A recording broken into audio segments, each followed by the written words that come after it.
안녕하세요. 이번 시간부터 HLB가 M&A를 준비했던 헤더파위에 대해서 알아보도록 하겠습니다. HLB는 M&A를 잘하는 기업이죠. 진양호 회장도 자기가 M&A 꾼으로 성장을 해왔다라고 인터뷰 기사에서 밝힌 적이 있었습니다. 그런 HLB의 M&A를 담당하고 있는 김욱 상무가 있습니다. HLB가 2019년에 가장 크게 M&A를 했다라고 하나 볼 수 있는 거는 엘리바랑 했습니다. 그 엘리바랑 HLB랑 삼각합병을 통해서 했죠. 그 엘리바는 미국 법인이었고 HLB는 한국 법인이었기 때문에 이게 법적으로 불가능했는데 중간에 미국 법인인 HLB USA를 통해서 엘리바랑 흡수합병을 하면서 삼각합병을 이뤄가지고 100% 자회사로 만들었던 적이 있습니다. 그런 엘리바랑 HLB를 왔다 갔다 하면서 조정했던 게 아마도 이 김욱 이사일 겁니다. 지금 HLB랑 엘리바 유일하게 교류하고 있는 비상근 이사는 김욱 이사만 있습니다. 그리고 최근에 이제 여기 엘리바로 2명의 재무랑 회계 부분의 임원급, 부장급 한 명 한 명씩 보내는 거죠. 자, 아무튼 M&A를 잘하는 기업에 M&A를 담당하고 있는 김욱 상무가 있는데요. 바로 이 김욱 상무에게 헤더파이의 주요 주주 중 한 명인 김모 씨가 접근을 해서 제안한 것으로 알려져 있습니다. 그리고 헤더파워웨이랑 HLB는 서로 이해관계가 조금 있었는데요. 서로 이제 얻을 게 있었다는 거죠. 헤더파워웨이 입장에서는 지금 거래 정지랑 상장 폐지 실질 심사에 이르고 있는 상태입니다. 그래서 회생하고 거래가 재개되려면은 이제 조금 뭔가 모멘텀이 있어야 되는데 그러려면은 이제 기업을 인수해 주는 게 좋겠죠. 그래서 헤더파워웨이는 회생할 수 있고, 그다음에 HLB 입장에서는 다 죽어가도 있던 헤더파워웨이를 살리게 된다면은 또 그에 대한 이득이 있을 테고, 또 한 가지 더 있습니다. HLB는 지금 바이오 기업으로 분류가 되어 있지 않죠. 그렇기 때문에 이 바이오 매출이 발생하는 즉시 선박 사업을 좀 분리하고 싶어 하는 그런 움직임이 있습니다. 그래서 지금 바이오 쪽에 매출이 발생하는 가능성은 두 가지가 있는데, 하나는 요거 바인딩 텀sheet 했던 거 폴체인이랑부터 이제 글로벌 권리 인수를 받으면은 항서제로부터 로열티가 들어오죠. 그래서 매출이 발생하는 게 하나가 있겠고, 또 하나는 이제 리버세나닙이 시판이 돼가지고 수익이 나는 것, 그런 두 가지 정도가 있을 텐데, 어쨌든 수익이 나면은 선박 사업을 분리를 하려고 준비를 하고 있었습니다. 그렇기 때문에 HLB 입장에서는 헤더파워웨이도 인수를 해가지고 같이 해가지고 선박 사업으로 같이 분리를 하면은 괜찮지 않을까 생각을 했던 것 같습니다. 그래서 이제 정리를 하자면은 HLB 김욱 상무랑 헤더파워웨이 주요 주주가 만나서 서로 이제 제안이 된 건데, 헤더파워웨이 입장에서는 거래가 재개되려면은 이제 기업 인수를 해주면 좋고, HLB 입장에서는 주가당을 살리는 것도 좋고, 그 다음에 선박 사업을 분할할 때도 물적 분할할 때도 꽤 괜찮다라고 생각했던 것 같습니다. 그러면은 이제 어떤 식으로 분할을 하려고 했냐, 어떻게 살리려고 했느냐, 헤더파워웨이를 선박 사업이잖아요. HLB도 선박 사업을 하겠습니다. 그렇기 때문에 HLB 밑에는 관련된 선박 자회사들이 많이 있습니다. 이 헤더파워웨이랑 합병을 해서 안 좋은 거 하나랑 뭐 좋은 것도 이렇게 여러 개 섞으면은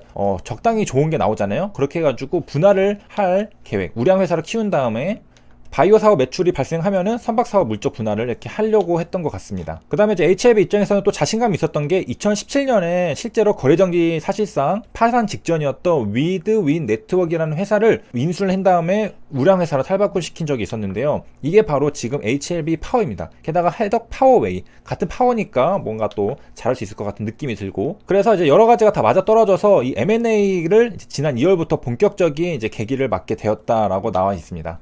그러던 중에 이제 옵티머스 펀드를 또 알게 되고, 이런 사태까지 벌어지게 된 거죠. 그래서 이제 헤더파워웨이는 어떤 회사냐, 2009년에 코스닥 시장에 상장이 됐는데요. 더 이전에 1978년에 설립은 되었습니다. 그리고 이 당시에 이제 유망 회사로 많이 꼽히고 있었는데, 2008년에는 중소기업 대상 수상, 2010년 11년에는 2년 연속 코스닥 히든 챔피언에 선정이 되는 등 잘 나가는 기업이었는데요. 좀 신기한 것은 조선업이잖아요. 선박 사업을 하는데 불황일 때는 이제 흑자를 기록하고, 또 그 조선경기가 살아나고 있을 때는 오히려 또 부진에 빠지고, 약간 반대로 가는 어쨌든 우량 회사였습니다. 근데 이제 그런 회사였는데 2016년부터 실적을 한번 같이 보면은 파란색이 매출인데 1034억 원이었죠. 이게 2017년 오면서 반토막이 납니다. 반토막이 나면서 계속 이 수준을 유지하고 있고, 영업이익도 이때까지는 66억이었는데 2017년을 기준으로 마이너스 14억, 69억, 40억 적자로 돌아서게 됩니다. 그러니까 헤더파워웨이의 최대 주주였던 창업자는 이게 지금 회사가 조금 안 좋아지고 같으니까 팔고 싶겠죠. 그래서 이제 구재고 전 대표이사는 실적이 계속 내리막길을 걸으니까 회사를 매각하려고 했습니다. 이때 등장한 게 바로 우리가 지금부터 이제 알고 있는 성형외과 의사 출신 이종희 씨입니다. 여기서부터 이제 쭉쭉쭉쭉 건너가면은 옵티머스까지 나오게 되는 거죠. 그러니까 시작은 이제 헤더파워웨이의 실적이 내리막길, 구재고 전 대표가 팔고 싶었는데 그때 이종희 씨 등장, 2018년에 등장해서 이제 누가 사려고 했느냐, 이종희 씨가 최대 주주로 있는 겁니다. 이젠홀딩스랑 JJ 컨소시엄 1호가 이제 52%를 750억 원에 매각하는 계약을 했습니다. 그런데 이게 계약이 자꾸 잔금 처리가 지연이 되면서 지연이 되다가 그냥 이 씨가 매각 주체로 나서서 계약을 체결을 해버렸습니다. 그래서 이 씨가 지분 16%로 최대 주주에 올라버렸습니다. 그리고 자기가 대표이사까지 올랐고요.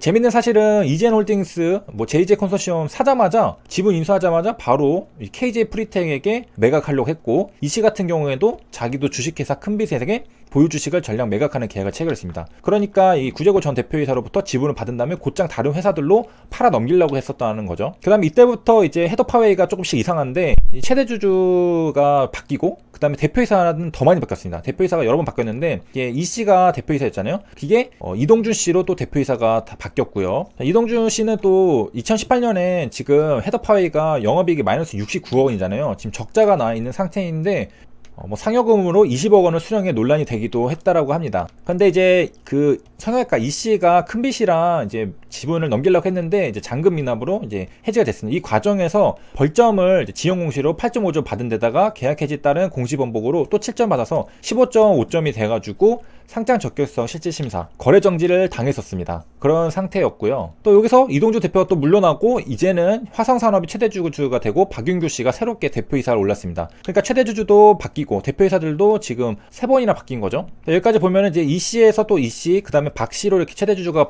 대표이사가 바뀐 건데, 정리를 이제 한번 해드리도록 하겠습니다. 이제 지금 최대 주주가 바뀐 거는 2번이고요. 대표이사는 여기까지 본 거는 3명이 바뀌었습니다. 그래서 M&A가 된 게 2개인데 각자 좀 다르다고요. 문제가 되는 거는 2018년 4월이 무자본 M&A가 되었다고 알려졌다라는 것이고, 자, 여기서 정리를 하면 2018년에 됐건은 차입금으로 경영권을 확보한 이지엔 성형외과 이종희 원장이 대표이사로 이제 취임한 이거였고요. 2019년에는 화성산업이 자기 자본으로 헤더파웨이 경영권을 인수를 한 겁니다. 그래가지고 요 기사는 이 박윤규 대표이사가 우리는 그 저번에 그 성형외과 원장이 있었던 그거 무자본처럼 한 게 아니라 화성산업 자기 자본으로 경영권을 인수한 거다. 그래서 다르다라고 말을 했던 건데, 2020년 7월에 이 대표이사가 횡령으로 다시 위기가 되었습니다. 그래서 박윤규 대표이사는 횡령으로 133억 원 공시가 되었고요. 그래서 회사에서 당연히 자금 무단 인출 혐의로 박윤규 대표 해임을 가결하고 고소장을 제출할 예정이라고 했습니다. 그래서 부산 서부시청에 이제 고소장을 접수했는데 어떻게 했느냐, 회사 모르게 예금을 담보로 시중은행에 133억 원을 대출을 받아서 개인적으로 소비를 했습니다. 자, 여기까지가 이제 정리가 되었고, 이제 한번 이제 또 정리를 하면 2018년 4월에 한번 이제 최대 주주가 바뀌었고요. 거래 정지를 한번 당하고 2019년 2월에는 화성산업으로 최대 주주가 바뀌었었습니다. 옵티머스가 등장하는 건 이제 2018년 요기 때부터 이제 슬슬 나오게 되는데요. 헤더파웨이를 이제 인수를 했잖아요. 요 2018년에. 근데 자회사 세보테크는 갑자기 2018년 하반기 회사 돈 410억 원을 옵티머스 자산운용 설정한 사모펀드에 가입을 했습니다. 이거는 옵티머스 자산운용도 인정을 했다라고 하는데, 물론 이 돈은 돌려받았습니다. 사모펀드 투자금을 한 푼도 빠짐없이 돌려받았다라고 했고요.